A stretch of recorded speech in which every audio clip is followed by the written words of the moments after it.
બગદાણામાં કોળી સમાજના આગેવાન નવનીતભાઈ બાલાદિયા પર હુમલાની ઘટનાને લઈને જે ગઈકાલે બગદાણાના બાપા સીતારામ મંદિર બહાર કોળી સમાજના આગેવાનો દ્વારા ન્યાય આપોના નારા સાથે જે આત્મવિલોપનનો પ્રયાસ કર્યો હતો, આ ઘટનાથી ઘેરા પડઘા પડવાની શરૂઆત થઈ છે।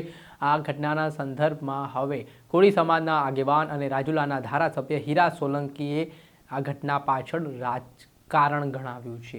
તેમણે કહ્યું છે કે જ્યારે સરકાર સક્રિય થઈ છે, એસઆઈટીની તપાસ ચાલી રહી છે, તો પછી આ બધું કરવાનું શું કામ આવે છે। તેમણે આ ઘટના સામે પોતાનો વાંધો પણ વ્યક્ત કર્યો છે અને શું વાત કહી છે, વિગતે વાત કરીએ। વૈષ્ણવજન તો તેને કહીએ જે પીડ પરાઈ જાનાને રે। નમસ્કાર દર્શક મિત્રો, નવજીવન ન્યૂઝમાં આપનું સ્વાગત છે। હું છું ફૈઝાન। જે રીતે નવનીતભાઈ બાલાદિયા ઉપર થોડાક દિવસ પહેલા બગદાણામાં હુમલાનો બનાવ સામે આવ્યો હતો, જેમાં 8 થી 10 જેટલા શખ્સો દ્વારા ધોકા પાઇપો વડે તેમના પર જીવલેણ હુમલો કર્યો હતો। આ ઘટનાથી કોળી સમાજમાં ભારે આક્રોશ ફાટી નીકળ્યો છે। આમાં એક જ માંગ ઉઠી છે, ન્યાય આપવામાં આવે અને જે જવાબદાર લોકો છે તેમને જેલના સાડિયા પાછળ ધકેલવામાં આવે। તેના સંદર્ભમાં આ સમગ્ર ઘટનાને લઈને પોલીસની કામગીરી સામે શરૂઆતના તબક્કે જ્યારે તપાસ ચાલી રહી હતી તેને લઈને સવાલો ઉઠ્યા હતા અને આ ઘટના બાદ એસઆઈટીનું ગઠન કરવામાં આવ્યું, જેમાં આઈપીએસ જયવીર ગઢવીની આગેવાનીમાં એસઆઈટી દ્વારા તપાસ કરવામાં આવી રહી છે।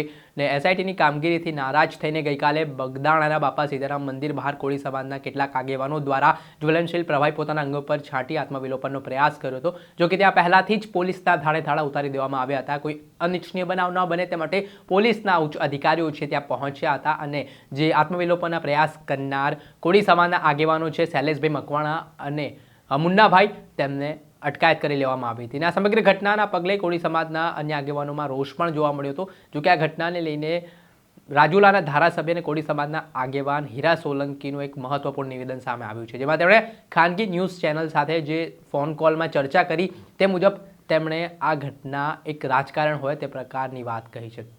તેમણે કહ્યું છે કે જ્યારે કોળી સમાજના આગેવાનો, સાંસદો, ધારાસભ્યોએ સરકારને રજૂઆત કરી છે અને સરકાર ખૂબ સક્રિય થઈને આમાં પોઝિટિવ થઈને કામગીરી કરી રહી છે, એસઆઈટીની ટીમ દ્વારા તપાસ કરવામાં આવી રહી છે, ત્યારે આ બધું કરવાની શું જરૂરિયાત છે, આ બધું યોગ્ય નથી, તે પ્રકારે હીરા સોલંકીએ ફોન કોલમાં વાત કરી છે।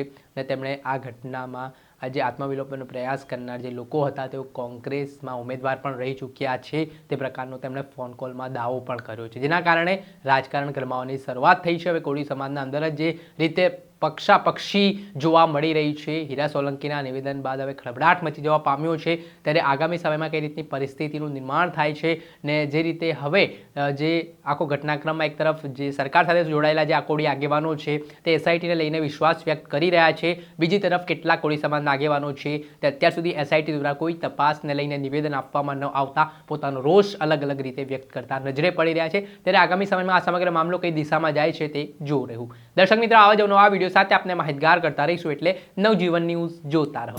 વૈષ્ણવજન તો તેને કહીએ જે પીડ પરાઈ